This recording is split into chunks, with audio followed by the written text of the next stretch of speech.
Kadalasan, lugi ang nagpundar. Lugi. Luging-lugi. Katulad nung naghirap halimbawa ang asawa sa Saudi Arabia, ibibili ang asawa ng mga kwintas at kung ano mga ginto-ginto. No? Talagang halos masubsob sa lupa sa dami ng suot na alahas. Kasi sabi daw, investment. Pero sa oras ng pangangailangan, hindi pa kalahati na ng halaga na mabebenta yun eh. Babarat-barating ka eh. No? Meron bang nakabenta ng alahas sa oras ng pangangailangan na tipak ang benta? Laging palugi. So, lugi yung nagpundar. Parati. So, sabi nito na naman si Solomon sa 24 to 26, a man can do nothing better than to eat and drink and find satisfaction in his work. Sabi niya, ayaw niyong malugi, etong gawin niyo. Araw-araw, you must enjoy some food and some drink, and whatever you do, find satisfaction in it. Kung nahihirapan kayo, huwag yan ang gawin nyo. Kasi ito, ang dami-dami kong kikitain. Pero naman naubos ang kalusugan mo, lumungkot ka, ipapamana mo lang sa iba. Find something else. Kahit konti lang yung income that you enjoy. Para hindi ka lugi. Merong napunta sa'yo. So niya, this too I see is from the hand of God. For without Him, who can eat or find enjoyment? To the man who pleases Him, God gives wisdom, knowledge, and happiness. But to the sinner, He gives a task of gathering and storing up wealth to hand it over to the one who pleases God.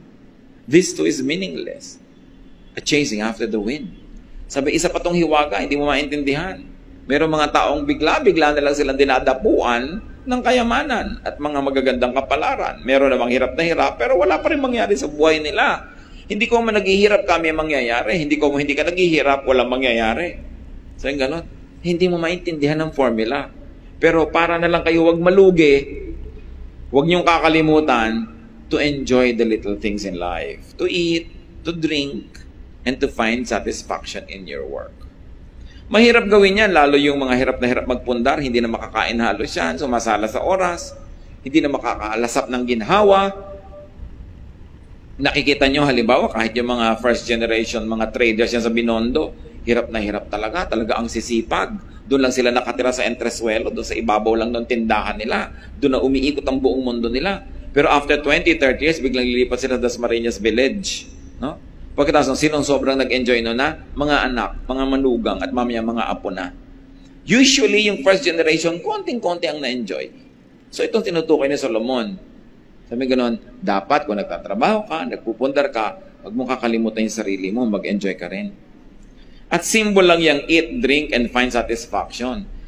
What Solomon is saying is, habang nag-iipon ka, dapat may ginagastos ka rin para mag-enjoy ka. Huwag kang ipon lang ng ipon, tapos iiwan mo sa iba. Ang sama tuloy ng loob mo pag namamatay, nilalagot na yung leeg mo, ayaw ko pa mamatay. Kasi hindi mo pa na-enjoy.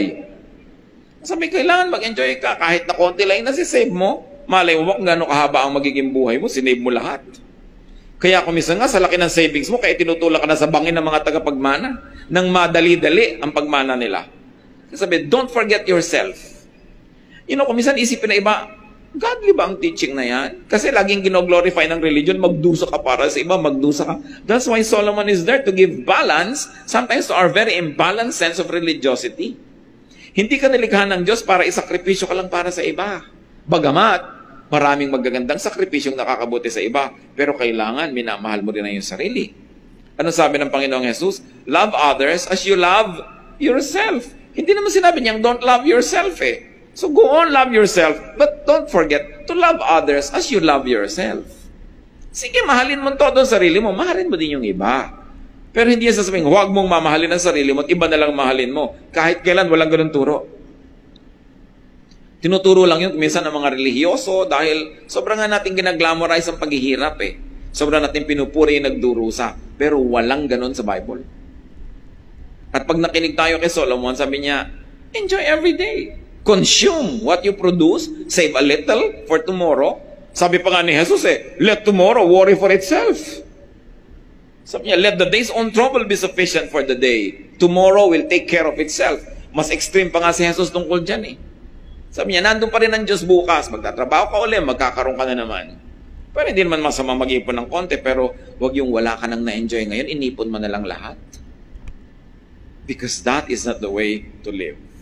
And since you can no longer enjoy the fruits of your work beyond earthly life, what should you do? Enjoy them now. at present. Live in the present. Ang daming magulang ang pagdurusa, mapag-aral lang ang anak.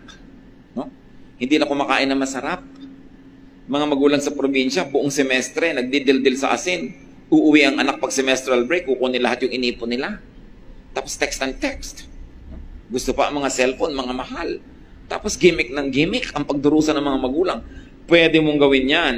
Pero kung talagang sobrang hirap nyo, di mag-working student siya, bakit mong gagawin siyang prinsipe at prinsesa? Tapos kayo, wala nang ginawa kundi tiisin ang buhay nyo. Diba? Na wala na kayo nakaing masarap, pagkatapos biglang nag-asawa, nalimutan ka na. Para wala kang regret sa buhay. Kasi pag inilagay mo lahat yung, ilalagay ko lahat sa kanya, total, mamahalin niya ako. Paano kung di kami minahal? Habang buhay ngayon, pagdurusa at pagsisisi ang laman ng puso mo, sama ng loob. Kaya sabi ko, meron ka, meron din ako. O meron ka, meron din ako. We've got to learn to love ourselves also. Why? Because life is a gift from God to be enjoyed. It is not a ministry to suffer from.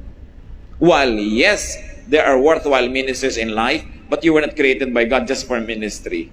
You were created by God because God loves you and God likes you to have fun, to enjoy life. At the same time, to do good.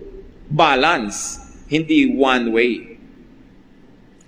Because you can never carry your treasures to the grave, enjoy the simple, affordable, and available pleasures of both consumption and production.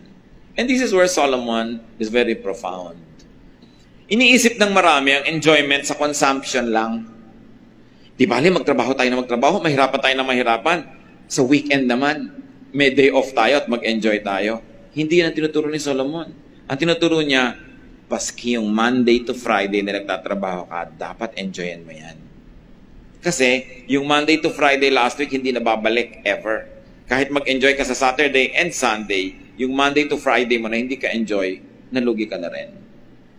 Paano natin gagawin yon? Unang-una, sa abot ng ating makakaya, do work that you enjoy. And of course, if you are being paid to do something you enjoy, you're actually playing. You're not working. So dapat tayo, habang lalo na yung maaga pa lang, nagsisimula ng karir, ibagay nyo sa inyong mga taste ang gagawin yung trabaho. Kahit merong mas malaki ang kita pero hindi kayo enjoy, doon na lang kayo sa moderate ang kita or less pero enjoy kayo. Kasi bawat oras na nandun kayo, meron kayo enjoyment. Kesa puro kayo pagtitiis at pagdurusa.